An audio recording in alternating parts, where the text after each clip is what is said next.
Welcome again to another Friday edition, H2O Solutions Learning Event. Today we're going to talk about steam boilers and some of the different components, what to look for and so on. And Tyler's done a good job of prepping this one up, and both Tyler and I are licensed boiler operators, and so there's a lot of knowledge between the two of us in this area. Been treating them a long time, so as you can imagine, in Minnesota we have quite a few. So any questions and so on, you can shoot us an email. Sometimes when we chat, we get a little bit too long. So we're going to kick this off, get this moving. Welcome. And thank you everybody for coming out this Friday afternoon. I know we're getting close to the holiday here next week, so that's why we had to bump the seminar up a little bit. So on that note, I'll tee it off and send it over to Tyler. Go ahead. Thanks, Bruce. Yeah, great. Well, I appreciate everyone jumping on ahead of the holiday. Crazy to think that our next webinar is probably going to be closer to December, and we won't be talking turkey. We'll be talking Christmas and the winter holidays, which is crazy. But that's the time of year. This is the time of year I love talking about steam boilers. They're a big hot button topic this time of year for a lot of us in the water treatment industry, and I just want to cover how they work, some components, some safety factors.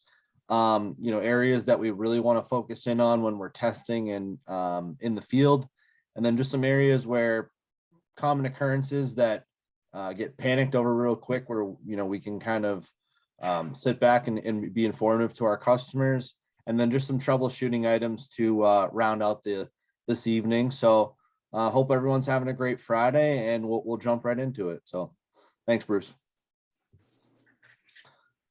So steam boilers, for anyone that doesn't know, just the general operation, this is just a simple cutout of a fire tube boiler, but the process of steam is just like you would a pot of hot water on the stove, right? We take water at room temperature and heat it up, and it starts creating steam.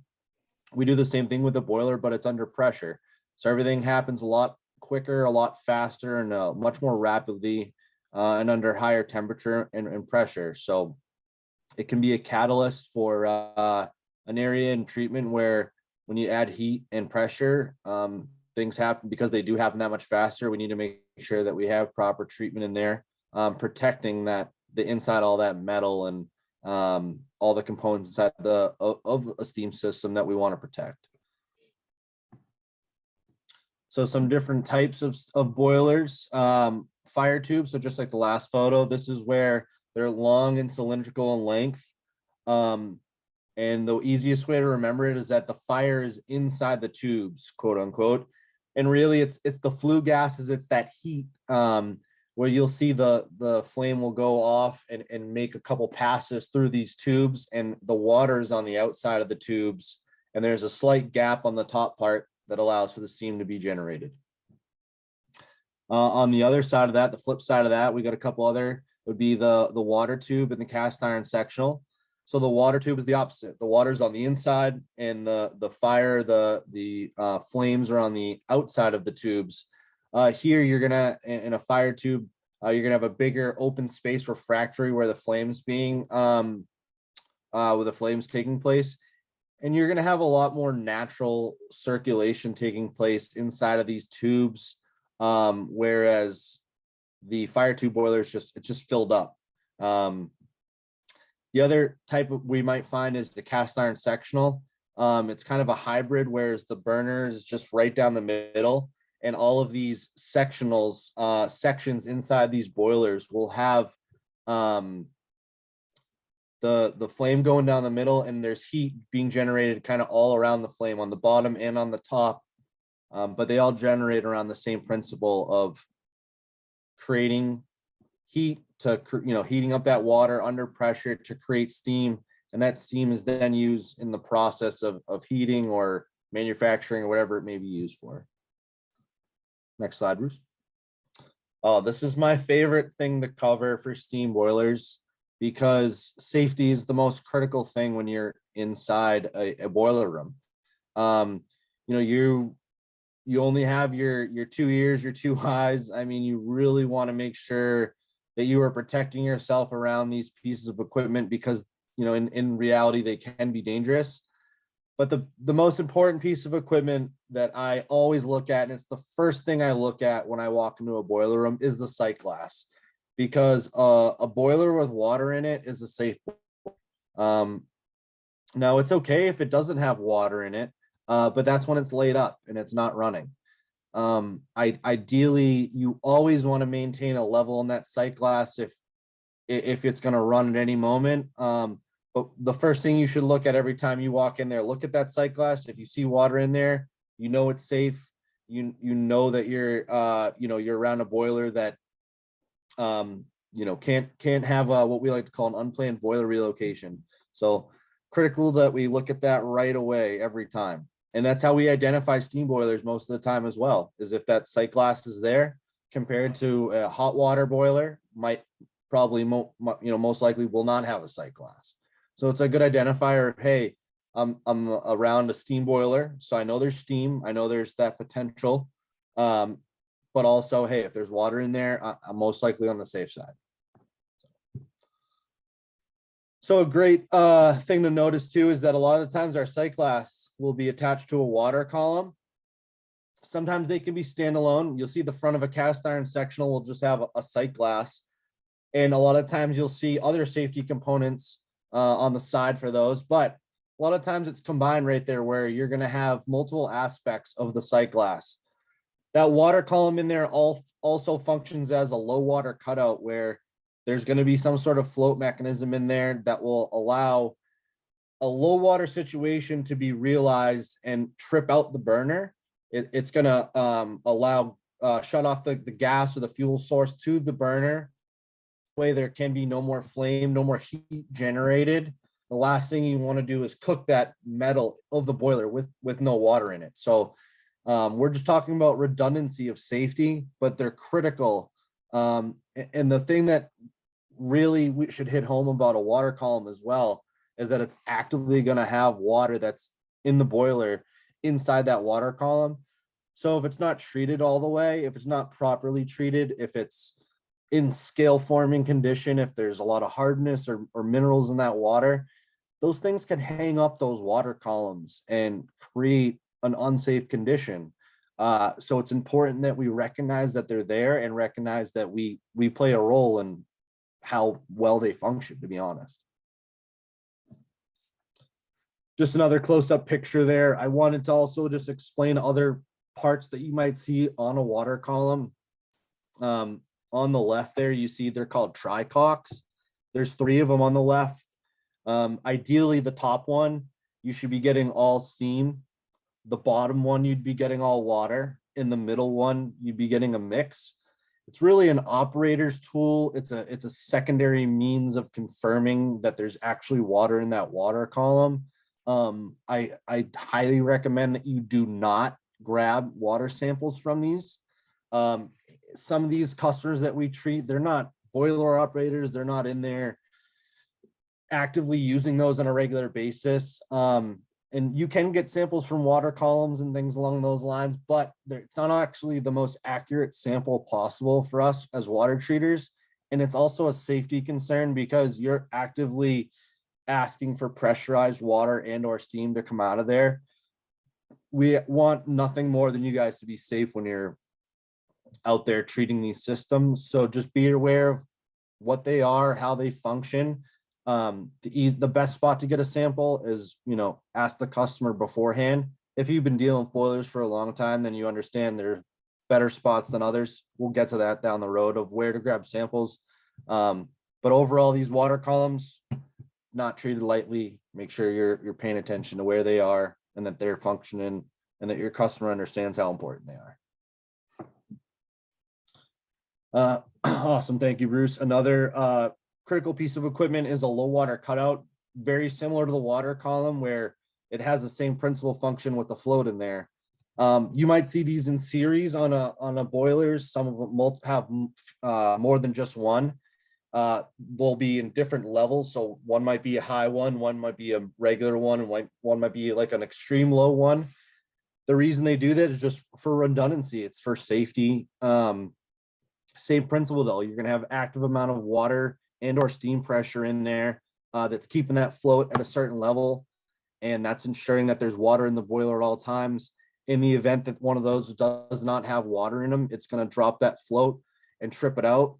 A lot of the times too, you'll see these in series and they'll be active like areas where it looks like you can grab a sample from them. You need to be careful if you're going to grab a sample from something like that, for the same principle that you might trip it out. And if you're in a elementary school or something along those lines where someone might not be there to actively reset it or figure out if you tripped it out or not, it's just worth having that conversation with your customer, that they should be flushed on a regular basis as a part of like a blowdown process. They should be maintained just like the rest of the boiler. But you need to know what to do or have a plan in place of where you're going to grab a sample. And if you're going to grab one from here, you need to know where to hit the reset and where to make sure that you're doing your due diligence to not interrupt the operation of the system. And this thing can also, that can also be called a McDonald-Miller valve. That's a common term that you might hear in the field. You might even see these on some cooling systems, just as like a level float. But that's just a common, term name that we do see in the field. Awesome. This next piece of safety equipment is the actual boiler safety valve, where these differ, from a regular closed loop or a hydronic system that's not steam, is that those would just be pressure relief valves. I mean, we have them on our hot water heaters. We have them all over the place, but a safety valve is only going to be found on a steam system. In reality, this is the most critical piece of equipment because this is actually going to prevent the boiler from becoming overpressurized and becoming, a giant explosive, basically. But those on the top, you might see them. They're all different shapes and sizes. The bigger the boiler, the bigger the safety valve. You just need to know that they're there. They get inspected. They're being used on every type of steam system. If one of those goes off, you'll know. It'll sound like a gunshot. It'll be violent. And if you hear one of those, don't worry about what you're doing. Just get out. That's my safety piece of advice for safety valves. They're there to protect the operator, protect the building, protect the piece of equipment. It's like a last minute. That's like the last thing that we want to see go. We have all these other pieces ahead of that, like the sight glass, like the low water cutouts, like other fire eyes things that go on inside the burner, other mechanisms for safety that are in there, pressure differential controls, all these other mechanisms that are on the boilers. But in the long run, these are the last line of defense. But yeah, that's all we can really say about them. If you ever heard one of them go off, just get out. That's all.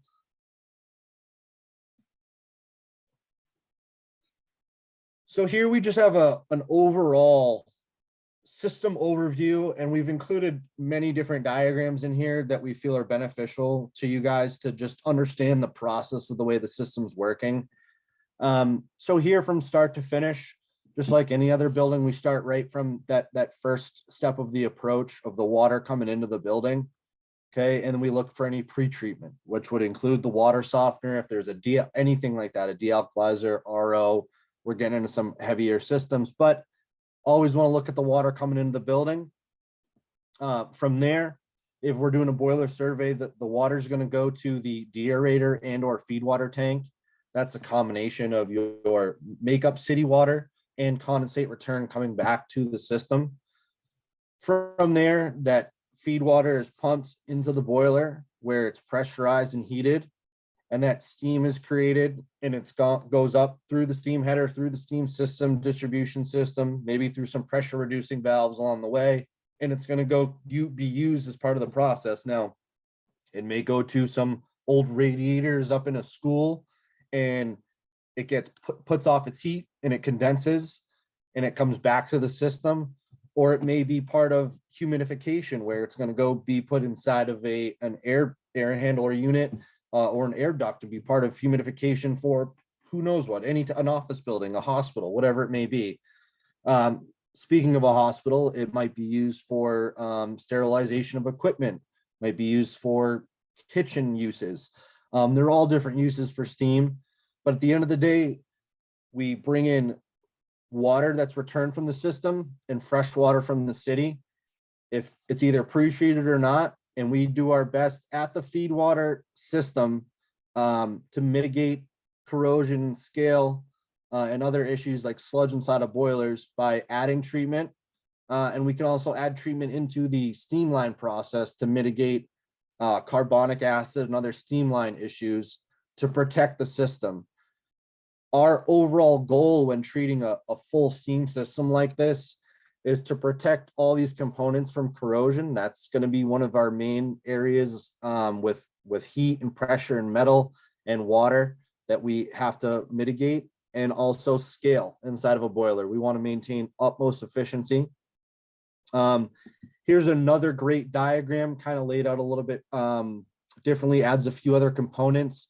A couple other components I'd want to highlight here would be the condensate return pump or a condensate receiver.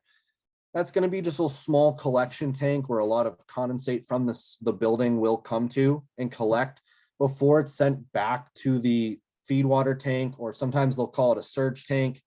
It might just be adding another process depending on what you have in there. It also shows in here how there's another water softener. As I was saying, preventing scale is one of our biggest concerns. The old saying is, if you don't want scale in your boiler, don't add hard water. Easiest way to prevent that is through a water softener. And of course, we have our methods and treatments for areas where that's not applicable. But it shows here that you've got your steam going out, chemical going in, and you have a return coming back.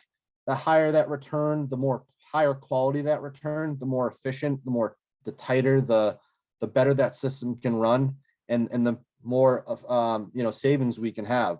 If we can prevent our customer from having to spend that extra money on that fuel to create that extra heat that we could be gaining from being more efficient elsewhere, then that's just more value that we're adding to the customer, especially if we can show them that. So this just lists out the system components a little bit more in order, and I did include a little picture of a feed water tank over there. So feed water tank, makeup DA, you're going to hear a bunch of different terms for the this feed water tank.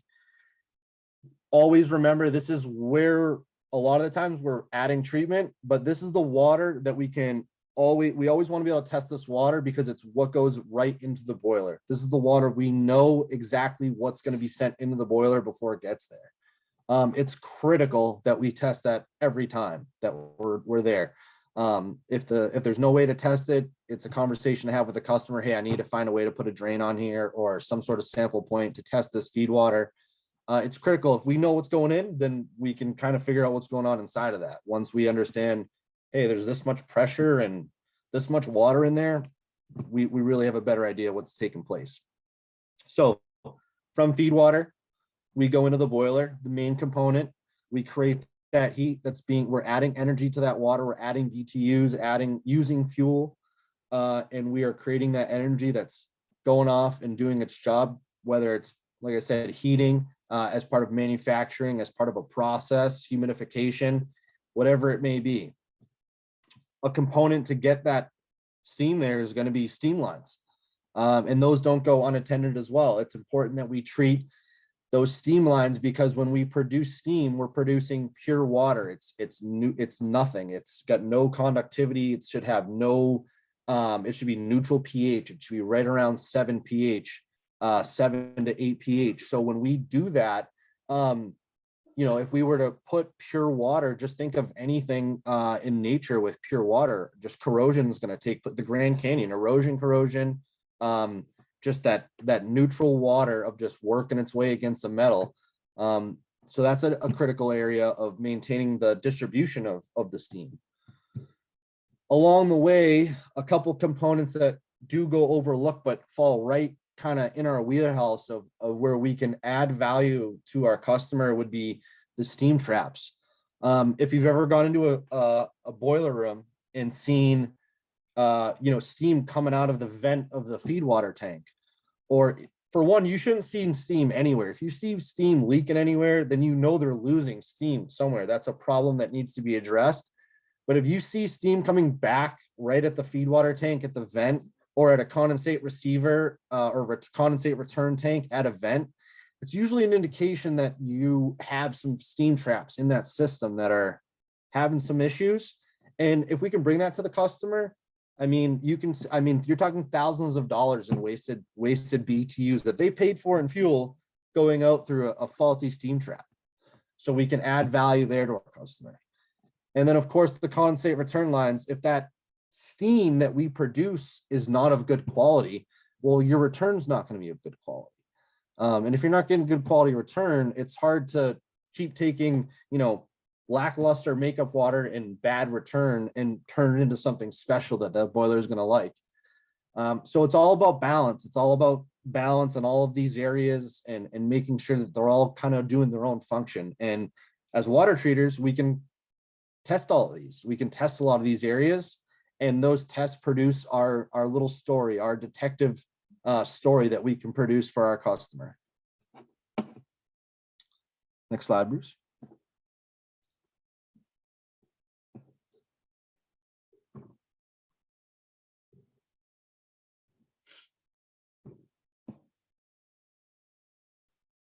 So the feed water tank, I wanted to just highlight a few areas here. As I said, this is where we're introducing some of our chemical. It's critical that when have a feed water tank for a system, the ideal feed water tank runs at a high temperature.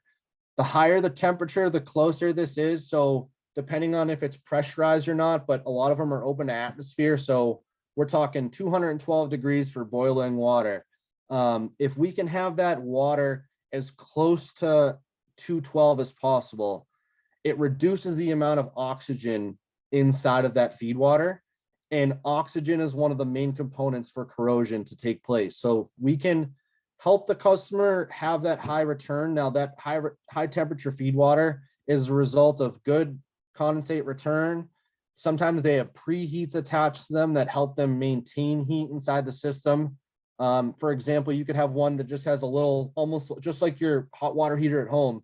It'll have steam go from the system going through the coils, and then the tank kind of just is part of the feed water tank, and it allows for it to help heat it up. Some feed water tanks might have what we call a steam sparge, where it actually has a sparge where it's, a tube with a bunch of holes in it, and it aerates the water pretty much with the steam. And that's going to help heat the water up, remove that oxygen, scrub that water of that oxygen. And that's going to help minimize corrosion. Where we can't get it all the way to 212 or close to that boiling point, what we end up doing is treating it with our product, an oxygen scavenger, to remove that sulfite. And it's critical that if you're feeding an oxygen scavenger, it goes into the feed water tank, because there's no point in protecting just the boiler. Let's protect the metal inside that feed water tank as well.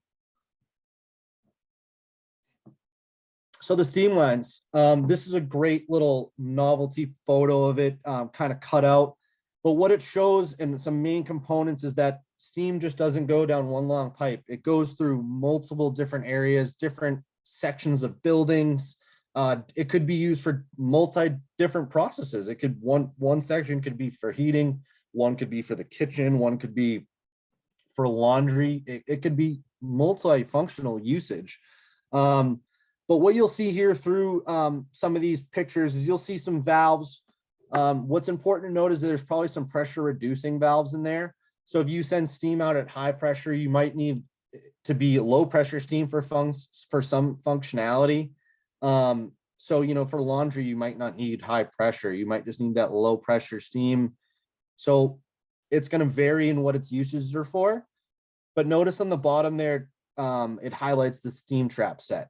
Every steam line, every header, you'll see them a lot near systems, right before feed water tanks, on the back of some cast iron sectionals, where it comes back from the header.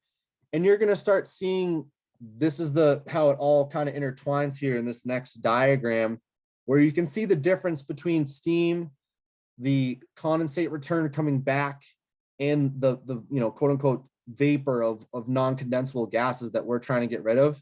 And that's what a steam trap does, is it takes part of that steam, removes non-combustible gases, and turns part of that steam into condensate to be sent back to the system as pure water. And so there's no, with pure water, we have, once it gets back to the feed water tank, then we have a need to treat it. You can see another great cutout here. This one adds in our chemical feed system, and it can be cumbersome, but if we break it down by blue is fresh water first. You've got fresh water coming into the building here on the right and going through a softener. Okay, that softener is then feeding a makeup tank, a deaerator tank here. Okay, and also you can see that we use this part of this fresh water down here is this on the left side. This is just a flash tank. If you ever see one of these inside of a facility, all it's doing is adding fresh water to the water that you're blowing down out of the boiler or that your customer is, so you don't send high pressure, high temperature water down a drain. That's all it's doing. It's protecting the drain and everything else. But from there, we go into the feed water system. We're adding our chemical. We have multiple return coming back from different traps up here above the steam header, and you have a pressure reducing valve station up there. All of those have steam coming back in to maintain condensate always returning back. The higher percentage condensate return coming back, the higher efficient the system, but it's also coincides with the type of operation. So if you use a process where the steam's used up, you're not going to have as much return versus a heating system. Ideally, you'd have high return because it's not going anywhere else.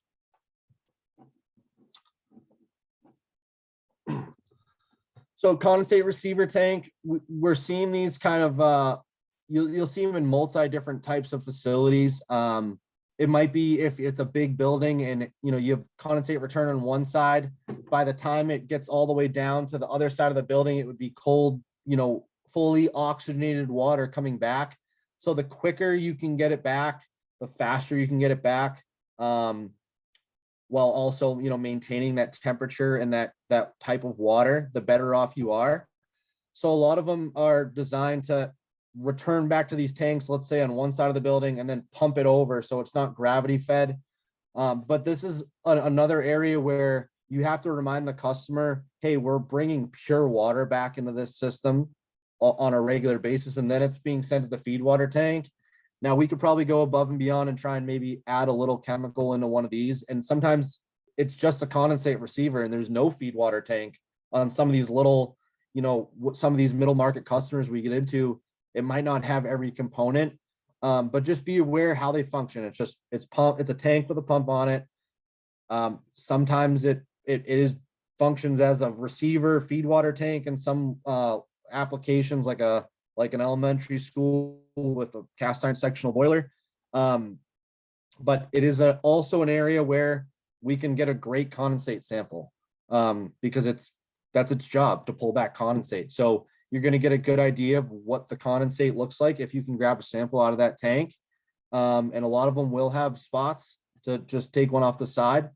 If not, you want to try and grab some sort of sample out of that area for condensate if you can.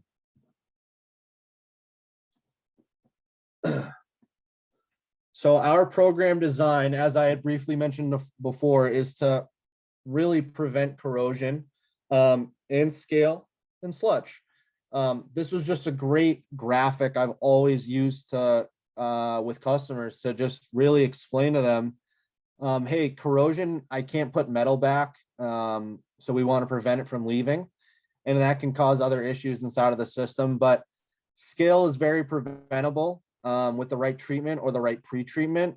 But the second you start getting deposits, because you can get corrosion-based deposits as well. But any type of deposits you start getting, sludge buildup, anything that's going to prevent that heat transfer from taking place, this is a great little chart to show your customer, hey, the thickness of your fingernail is the start of the process, and the thicker it gets, the energy loss you get created.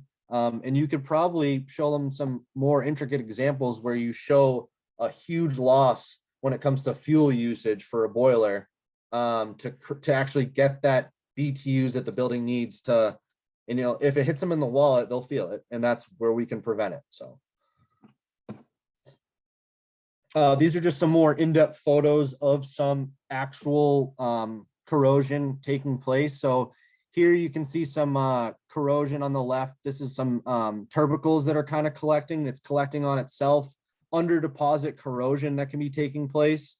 Whereas the one on the right, you can see is more localized pitting. It's created a whole lot of oxygen getting in that spot. It just takes one area, guys, and it's like it'll just start collecting on itself. It's a problem you want to nip in the bud before it starts. You don't want to let it get going. Another great, this is during a boiler inspection on the water side of the tube. So this would be a fire tube boiler. So the water's on the outside of the tubes and the flames on the inside. So think about this, of how much heat is on the inside. You know, if that was running when your hand was on there, you would feel all that heat. Well, now when all that scale gets on there, it's just mitigating all that fuel that you just used to create those heat. Instead, now it's going to work that much harder to break through that and create the heat through that layer of scale. It's just not something you want in your boiler. Very preventable with pre-treatment of a softener or good old Chem Search 150. All right. So this is a very common problem that happens in boiler systems, that especially ones that we end up getting as you know, as water treaters, where they kind of just go under the radar. Maybe there's someone there not blowing down the boiler on a regular basis. But carryover is when you get carryover with your steam. Carryover is not pure steam, it is wet steam. It's when you don't get that full amount of pretty much heat transfer of that water going from a liquid to a gas. You don't, the transfer doesn't happen completely. And it happens when you have a lot of deposits in the water or contamination within the water. If you get high chlorides, high pH, high alkalinity, what it does is that top level of that water becomes very turbid. It becomes very not calm. Think of the ocean during a storm. And when that happens, you're not going to have this clean layer where it can just evaporate.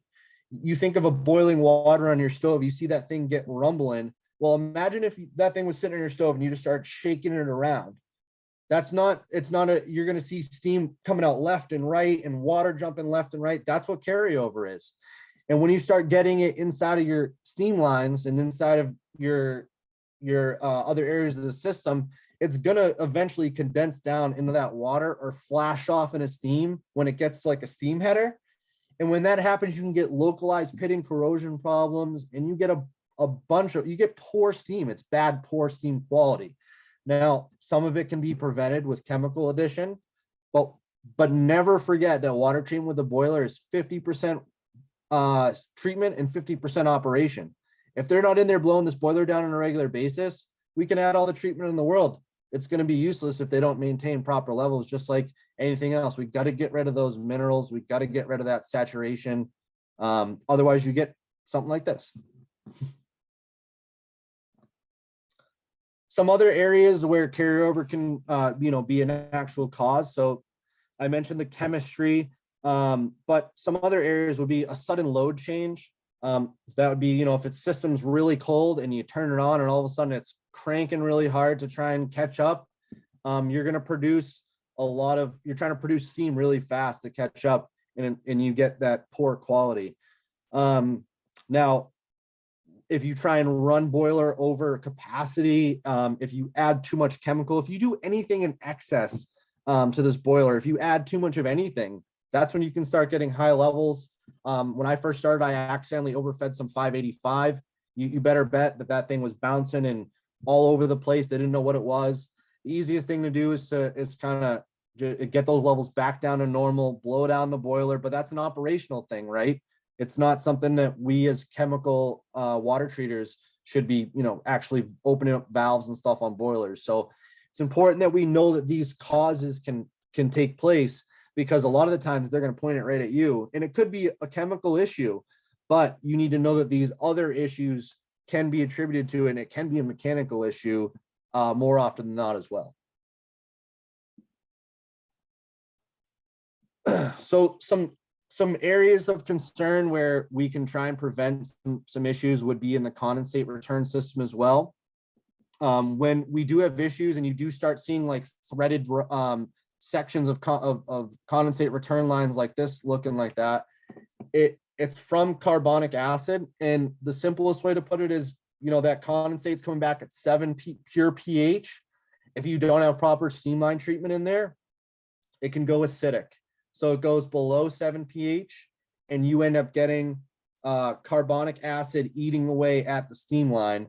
And that's going to cause a lot of corrosion to take place. And you'll see that it really can eat away at thin sections of metal. So that like threads and other areas like that. So it'll attack it hard.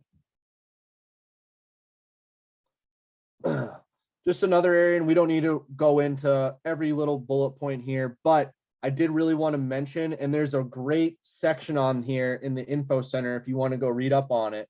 But boiler water level bouncing, this can be seen inside of a boiler room. So I told you the first thing to do when you look inside of a boiler room is look at that sight glass.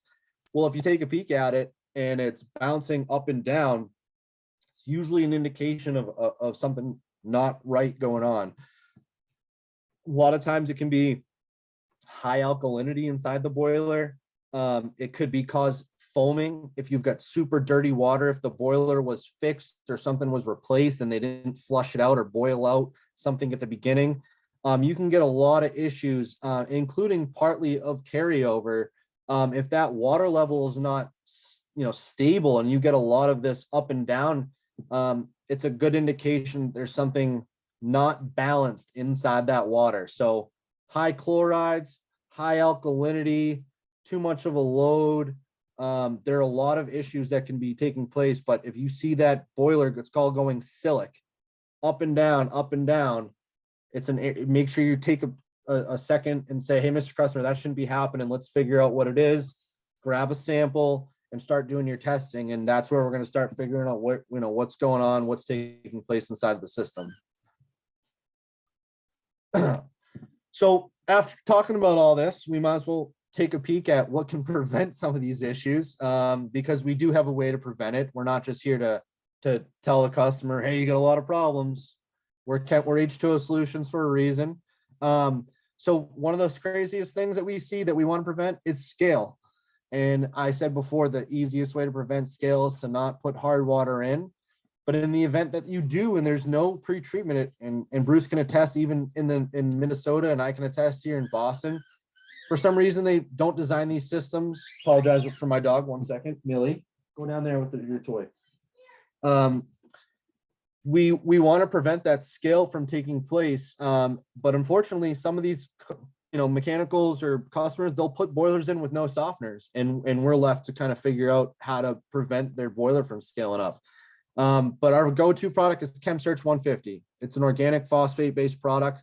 That phosphate's going to cling on to that hardness. It's going to make it nice and light and fluffy and prevent it from sticking to those heat exchange surfaces, so that when your operator, your customer blows that boiler down, that hardness can be relieved. That boiler can take a little breath of that hardness and get it out.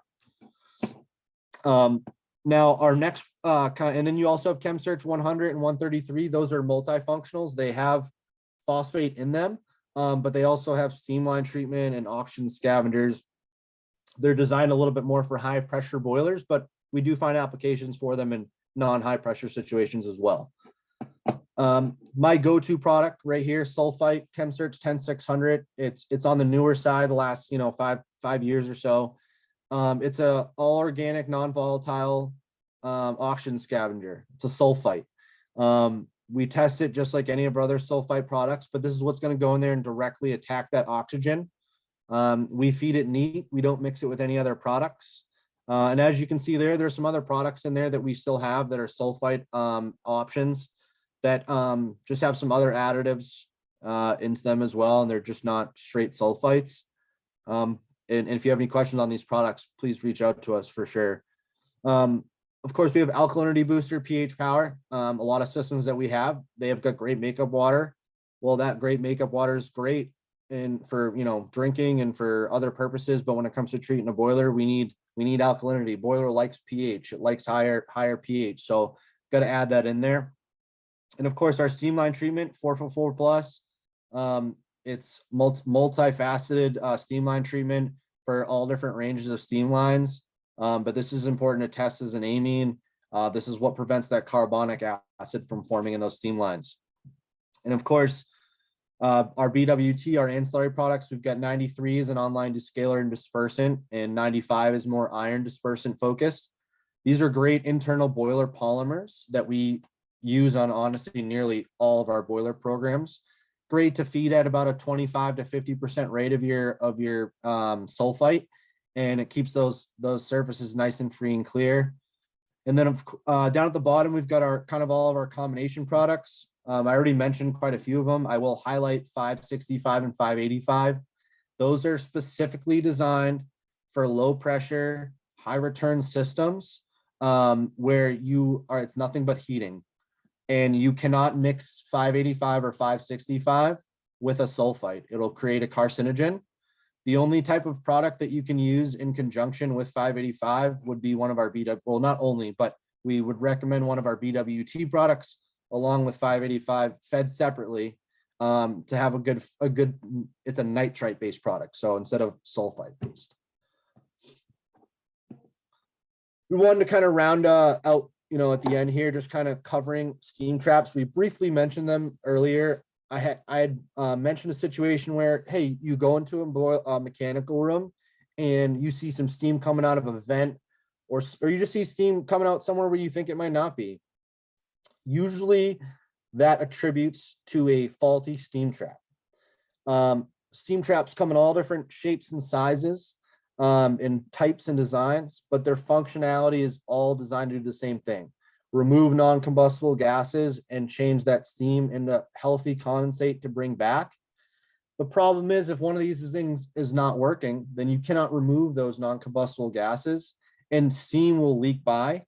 And it's pretty much making the system a not tight system, and you're losing steam, you're losing efficiency. And if you have one of these old things inside of like just even an elementary school and it's just constantly leaking and blowing by, they're probably losing thousands of dollars worth of steam that they've paid for in fuel over that year's period of a heating season. So where we can come in as water treaters is being able to identify, hey, you might have a steam trap issue. And if we can put them in the right direction of that, if we can nudge them just a little bit more, that value of added services goes to the roof. And so what I'd like you to do is, Bruce, next slide, is I'd like you to just understand the three basic types. So this is a picture of a mechanical one. It's just an inverted float. When the float gets to a certain level, the float will release and open and that condensate can flow back. There's also thermostatic and thermodynamic. Both just work under different little teeny grooves of pressure and density of the steam, and it opens and closes. But an easy way to identify them, next slide, Bruce, is to go into the info center or into the FE app and take a peek at the steam trap operation and troubleshooting. I did take a peek at this the other day. I was able to look at the second page in the info center, and for some reason it wasn't populating in the app. So we will address that.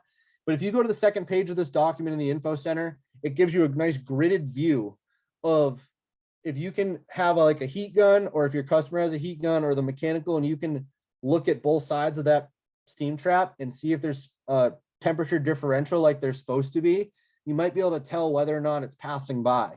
But this is a great thing for you guys to read up on, and a great piece of information to have that conversation with the customer, just to secure yourself in that account and be that much more value to be able to explain what might be taking place with the system. Next slide, Bruce. And really quickly, we also wanted to just cover the importance of sample taking and show you guys a quick little picture of a sample cooler. This long thing right here, what this explains is that if you take a sample of live steam directly from a pressurized boiler, you see all that steam that comes off of that sample. Every certain amount of degrees, you're losing a giant percentage of that actual concentration of that water. And if you're trying to take a sample of sulfite and you're losing upwards of 10, 20, 30% of that sample, well, your readings are going to be off. It's critical that you try and find a place where you can either cool your sample. So some of us have to take it from an area where we are losing some sort of steam. But what you want to do is not test with that hot steam water. You want to find a way to cool it. So the best way to do that is through a sample cooler.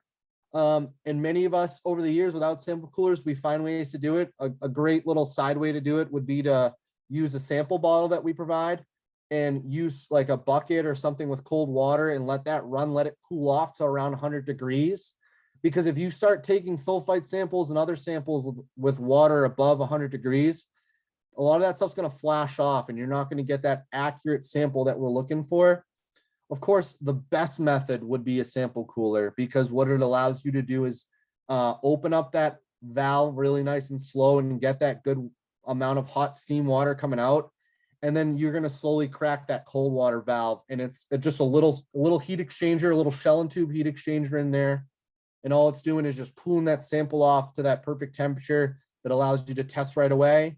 And of course, the first thing we want to test always in a boiler sample is our sulfite, because it's going to keep trying to eat away at that oxygen. But it's a great tool and a great thing to have a conversation with your customer. You know, we don't make much off of equipment, but we do provide this. It is in our equipment line. And if you have any more information, there's great stuff on the info center about this as well. And another note on boiler testing that we just kind of over the time we've noticed it's kind of gone overlooked is neutralized boiler conductivity. Now we take our conductivity and our old, conductivity samplers that can kind of take the hot water. But like I said, it's important to cool those down so you're getting an accurate sample. But when we take a conductivity sample, that boiler water is designed to be at 10 to 12 and a half pH. So we get a much more denser conductivity, a higher conductivity, a false reading. So neutralizing that conductivity back down to a neutral water and then taking a conductivity reading gives you a more accurate representation of, hey, if I shut this boiler down right now and, if it was all fresh water in there, I'd be probably looking closer, or not all fresh water, but if it wasn't as cycled up, I'd be looking more at this conductivity, and that conductivity might be that much more appealing. But you'll also see that situation when if you have a surface blowdown or a way of an automated blowdown, surface blowdown, a skimmer. That's why you'll see different readings than the sample you actually take from the boiler than a conductivity probe that's not neutralizing the system. So. Next slide, Bruce. So go ahead, Tyler. You want? Oh, no, Bruce, go ahead. Sorry. I just want to thank you for having me, and we'll see everyone at the next webinar in December. Yes, thank you, Tyler, for that, taking us through the boilers and different components. And again, there's a lot of additional information on the info center for follow-up with your customers. This is a piece that we're creating that our friends across the street also created, but it's a great info document on carryover and the effects, and it can also help you start that conversation with your customer. Foaming and carryover is a huge thing in steam boilers, causes a lot of issues in the steam line. So Tyler did a good job of covering that, and I want to thank everybody for joining us. The next event is going to be in December, around the 20th to 23rd, somewhere in there, and Grant Breedlove is going to take us through pesticide licensing. More and more states are requiring pesticide licensing, and so he's going to show us what that's all about and what it entails. So in between there, have a fantastic Thanksgiving. Thank you so much for joining us, and before Thanksgiving, have a great weekend.